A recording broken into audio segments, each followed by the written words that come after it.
Shocking evidence ഉള്ള FIR ഇന്ത്യയിൽ ഒരു പോലീസ് സൂപ്രണ്ടും ഒരു മുഖ്യമന്ത്രിക്കും ഇതുവരെ സമർപ്പിച്ചിട്ടുണ്ടാവില്ല. ഹോറിഫൈങ് റിയാലിറ്റി.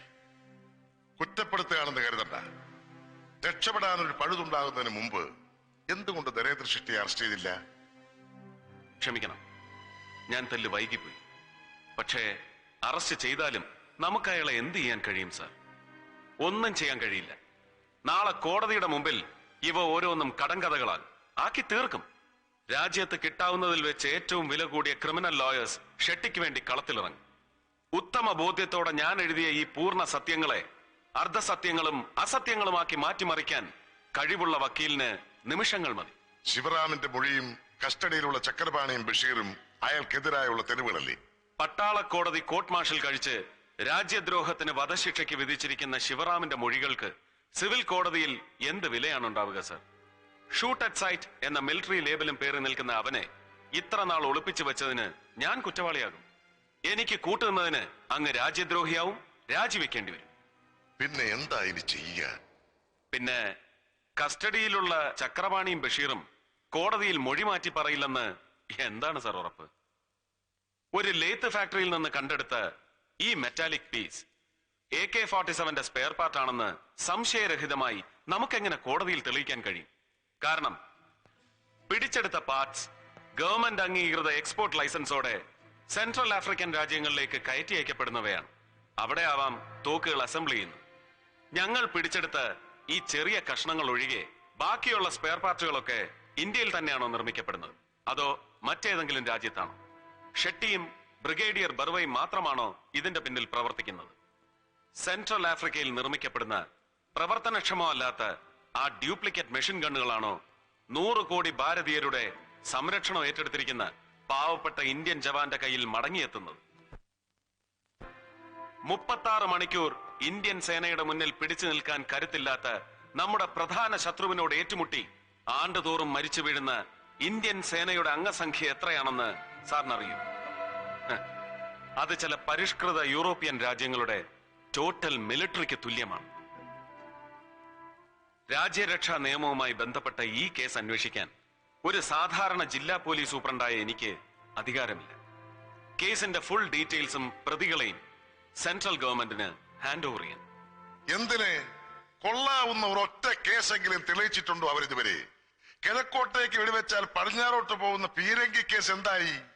അതൊക്കെ എന്തോ ആവട്ടെ, നമ്മള് മലയാളികളാടോ. രാജ്യത്തെ ഒറ്റക്കൊടുക്കുന്ന ഒരിടപാടിനും നമുക്ക് കൂട്ടുനിൽക്കാനാവൂല. അവിടെ ഭരണകക്ഷിയില്ല, പ്രതിപക്ഷവും ഇല്ല. അതിനാരും ഒട്ട് സമ്മതിക്കുകയില്ല. തന്നെ പോലെ ആത്മാർത്ഥതയും വിശ്വസ്തതയുമുള്ള ഒരു ഓഫീസർക്ക് മാത്രമേ ഈ കേസ് തെളിയിക്കാൻ കഴിയൂ.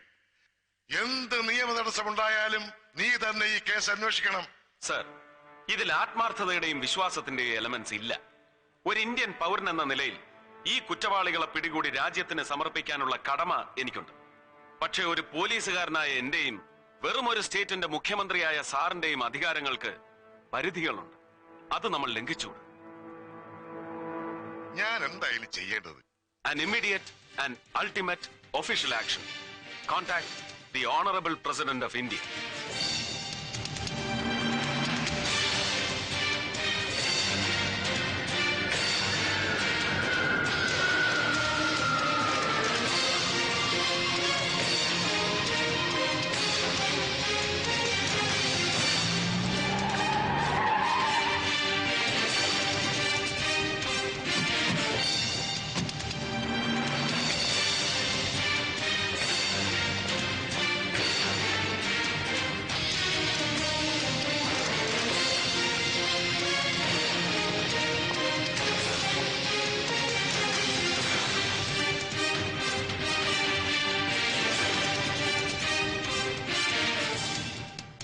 Welcome, sir. Captain Naresh Yadav. Welcome to the BSS. Thank you, sir.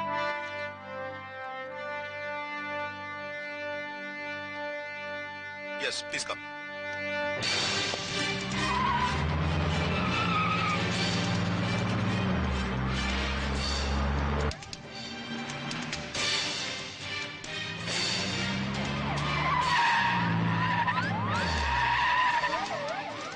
Thank you, Mr. Mohammed. You're welcome. Thank you.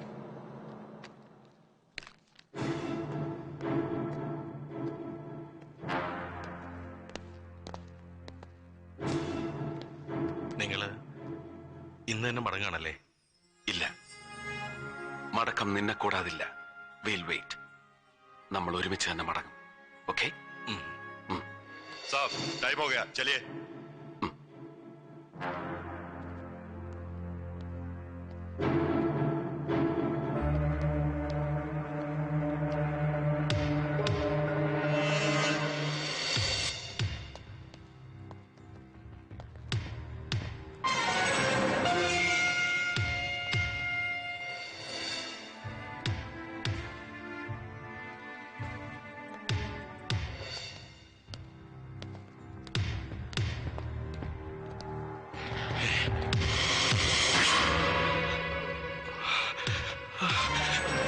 Mohammad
Giridhar Barua.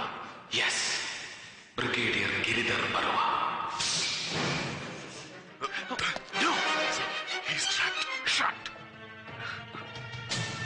നമുക്കൊന്നും ചെയ്യാൻ കഴിയില്ല. We are helpless. Come on.